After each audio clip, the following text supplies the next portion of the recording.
سلامونه ملګرو، الله دې وکړي چې ټول به روغ او جوړ یاست او ژوند به مخ روان وي.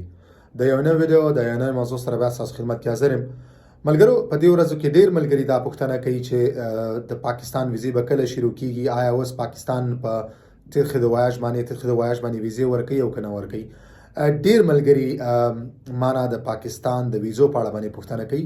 نن غواړم چې په دې اړه باندې یو دوه خبرې تاسو سره وکړم. ملګرو، د پاکستان دولت چې کوم دی هغه په ټریول ډاکومنټس یا په تدخې د وایاژ باندې ویزې بندي کړي دي. دا د ټول اروپایي هیوادونو دپاره دي. دوی دې په اړه باندې کوم داسې واضح اعلان یا دریځ نه دی بیان کړی تر دا دمه چې دوی ولې په تدخې د وایاژ یا په ټریول ډاکومنټس باندې دوی ولې ویزې بندي کړي. خو دا د یو نامعلومه وخت دپاره په دې باندې ویزې بندي دي. د دې هیڅ وجه تر دا دمه نه ده معلومه. تر ننه پورې دغه تدخې د وایاژ باندې چې کوم دی ویزې بندي دي.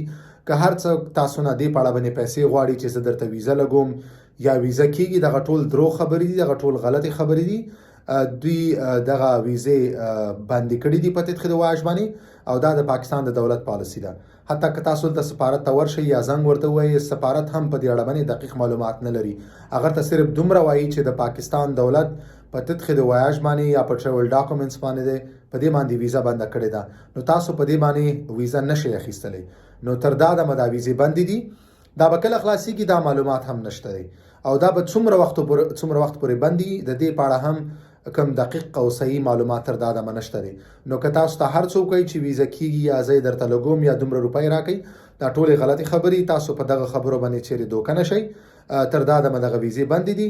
نو تاسو منتظر اوسئ تر څو د پاکستان دولت دې په اړه باندې نوې پالیسي اعلان کړي. نو هغې نه بعد به دا بیا واضح کېږي چې آیا دوی په تدخې د وایاژ باندې ویزې ورکوي او که نه ورکوي. ولې تر ننه پورې تر دې وخته پورې دغه ویزې بندې دي. په تدخې د وایاژ باندې تاسو ویزه نشئ اخیستلی. نو تاسو پاکستان ته سفر نشئ کولی. مننه ملګرو. بل زه تاسو نه دغه یو غوښتنه کوم، دغه زما یوټیوب چینل د ملګرو سره شریک کړئ تر څو ټولو ملګرو ته دقیق او صحیح معلومات ورسیږي. دلته ډېر داسې غلط خبرونه دي چې هغه د افغانانو منځ کې خپاره شوي دي. زه کوشش کوم چې د دغسې خبرونو مخه ونیسو. نو دې دپاره تاسو ټول نه دغه هیله کوم چې تاسو کوشش وکړئ زما یوټیوب چینل د ټولو ملګرو سره شریک کړئ تر څو ټولو ملګرو ته دقیق او صحیح معلومات ورسیږي. مننه.